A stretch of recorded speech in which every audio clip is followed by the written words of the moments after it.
Again, let me have you repeat your names again. Your first name? Susan. And Susan, where are you from? Dallas. Oh, in Dallas, Texas. And your first name again? Robert. Robert, where are you from? Cobb Island, Maryland. Cobb Island, Maryland. So you're local, and you're from Texas, and you're both here from CPAC. Is this your first CPAC, your fifth, your 10th? Your very first CPAC. And you, Robert? It's my second. So it's your second. I'm going to start with you, Robert. Your first CPAC was last year, by any chance? No, I believe it was maybe about 4 or 5 years ago. So I missed the last 2 years myself. So what made you decide to come back to CPAC this year? I'm very energized and enthused about Trump's victory. I think that he's exactly what this country needs at the time that this country needs it. And I wanted to take a little time out of my schedule to come down here and show my support. Now, Susan, you said this was your first CPAC. What made you decide that this was the year to come to CPAC? And I know that it's not because of the Tech Guy's Midnight Court. First, I'm almost in love with him because it was a perfect answer. It's because I've been pretty conservative. I don't even like that term really, but Trump really is why. And his breath of fresh air, his regular talking to people, his getting people out of their norm and voting and everything, it was Trump. All right. Now, what day did you get here? Wednesday. And what events have you been to that you've enjoyed so far? The best was Stephen K. Bannon and Reince Priebus, whatever you say his name. But I didn't like him when he was RNC chair, but I think that was pulled by other forces when he was doing that, and I think now that he's become pretty good, and that was the best. And for you, what day did you get here? Actually, I just arrived maybe about 2 hours ago. So you haven't had a chance to see anything yet. So you just arrived and you're on the Tech Guy's Midnight Court. That is pretty cool. Now I got to tell you both something about Stephen K. Bannon. He used to hold these uninvited events, and I interviewed him twice at the uninvited events back when he was bringing people who CPAC wouldn't invite. Now he's a headliner, so I think it's just as cool as can be. If you go to youtube.com and under the Tech Guy Blogs channel, you can find my interviews with Stephen K. Bannon. So what is the event you are looking forward to? We'll start with you, Rob. Well, I heard that the president is going to make an appearance. Unfortunately, I wasn't able to obtain a pass to actually get in to see the president speak, but I still wanted to come down and show my support, see what was going on, and meet the tech guy. I've heard so much about you. Well, what can I say there? And you, Susan, what was the? I presume that Donald Trump is what you're dying to see tomorrow.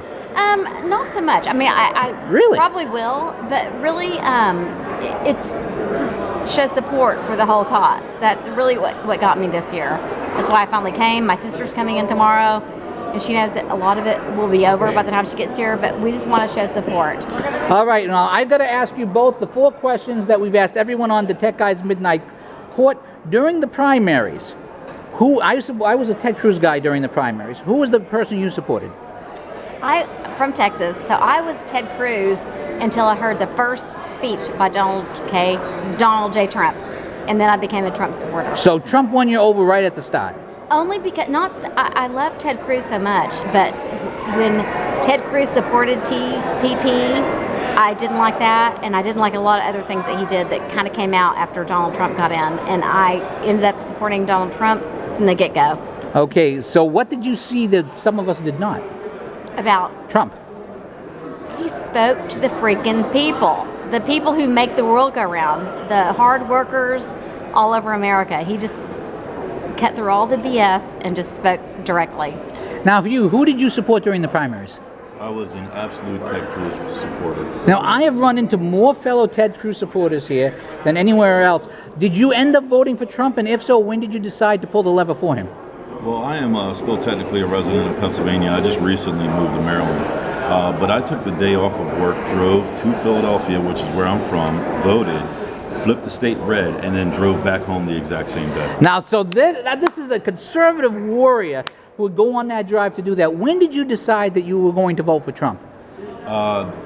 Pretty much just prior to the final results of the primaries. I started noticing that Donald Trump was much like my father. He spoke very plain English. He got straight through to the point, let you know exactly what was on his mind. And he sounds like any other father or uncle from New York City, or the Northeast. Now that's a point that does not get made often. The media keeps acting shocked at Donald Trump, but all of us know guys like Donald Trump who talk like Donald Trump because we all know real people, and it's like the media is in a bubble. The tech guy is not inside that bubble, but the rest of the media is, either that or they're just being disingenuous. So anyways. They're not a bubble, it's a pretzel. They put themselves into a brain pretzel that I don't know how they sleep at night because it's so insane. It's not a bubble, it's a pretzel. That you should that should be a t-shirt. But I will say, because I do love Ted Cruz. I am from Texas and I talked to him today. I didn't like what he did at the convention, but when he finally came out in support of Trump, he didn't do it like a wuss like Ryan or anyone else. He full-throated supported Trump. So I do love Ted Cruz. Well, I really do. I'm very partial to Ted Cruz. I've interviewed him several times, although I didn't get a chance today because too many people were ahead of me in line. But I've talked to him more times than a lot of people here can count. So that'll be even. Now, I take it both of you have liked what you've seen from the Trump administration so far? Hell yes. Unbelievable. Okay, don't be shy about it now. I'm shocked. Every single promise. It's like it's magic. It's refreshing. It's beautiful. I love it. And yourself? I'm a former infantryman. I've been deployed twice. I have a Purple Heart and a Bronze Star, and I can tell you that Iraq or Afghanistan? Both. And yeah, that's a I man. can tell you that it's very refreshing to use this words here. It's very refreshing to see support and love for our country that being an African American, hold near and dear to my heart. And it's not perfect. This country is not perfect. We have a history, we have a past, but everyone does. And as far as I'm concerned, this is the last best hope for peace and prosperity in the world. So either get on board, or you can wait another 8 years after Donald Trump gets reelected, and then you can go and cast your ballot again. All right. Now, if the last question, if there's one thing you want President Trump to achieve, what is that one thing? I'm going to start with you.